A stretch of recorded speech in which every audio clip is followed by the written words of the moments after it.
Po, gusto mo kwento po? Po, kwentuhan na naman tayo po. No, kwentuhan na naman tayo.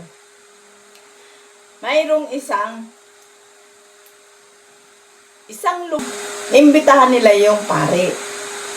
Imbitahan nila yung pare para magkaroon ng misa sa simbahan nila.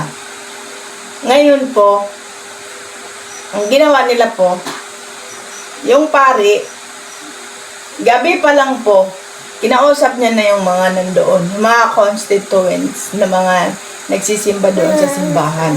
Kung ano ang mga ang hirap pag-ibig.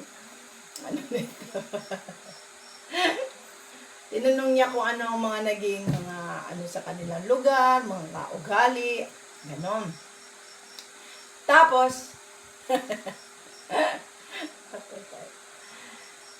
ayun na. Alam na ng pari.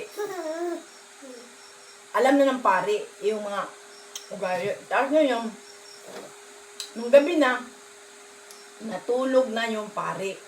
Ang sobrang init yung tulugan ng pari. So, sinasadya po. Ang ginawa ng pari, naghubot-hubad siya nung natulog siya.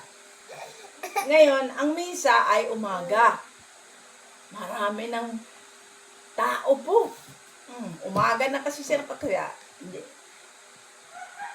Tapos ngayon, ang nangyari po, yung sakristan, tinanghali na rin ng gising. Kasi nga, anong oras na sila natulog eh.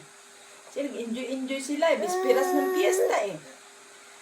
Naku, biglang naalimpungatan yung sakristan. Apo! Sabi ng sakristan, pagtingin niya, uy, ang dami ng tao, apo! Ang dami ng tao! Oo! Eh, ang ginawa ng sakristan, nataranto siya, kinalimbang niya kaagad yung yung tawag nito, yung kampana. Nagulat ngayon yung pader. Hindi na siya nakasuot ng panty. Ay, ng brief. Diretso na siya nagsuot ng sutana. O, ayun nga, apo. Ang nangyari, apo, ginawa niya. Pininto niya yung mga naging ugali ng mga tao ngayon at noon. Ayun na. Sabi niya, ngayon, ang ating tema ng ating pagsisimba. Noon, ang mga lalaki ay damit lalaki. Pero ngayon, ang mga lalaki, makikita mo nakadamit babae. Oh.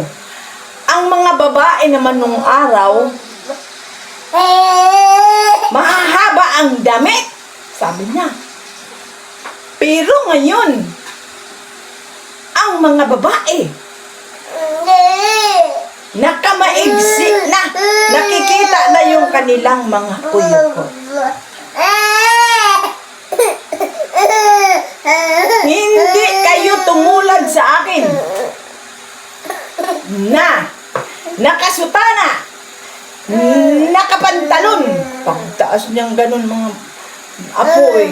Pagtingin niya, wala pala siyang brief. Wala pala siyang brief. Oh, wala pala siyang brief, apo. Ngayon, apo, wala siyang brief. Ginanon niya. Ang mga tao, nagtunguhan ang mga mukha sa baba. Sabi ng pare. Oh, ngayon, natamaan kayo. Sabi apo ng pare. Ngayon, natamaan kayo. Sabi ng sakristan, bakit kaya mga tao nakatungo? Pagtingin niya, naku, wala palang brief yung pare. Sabi niya.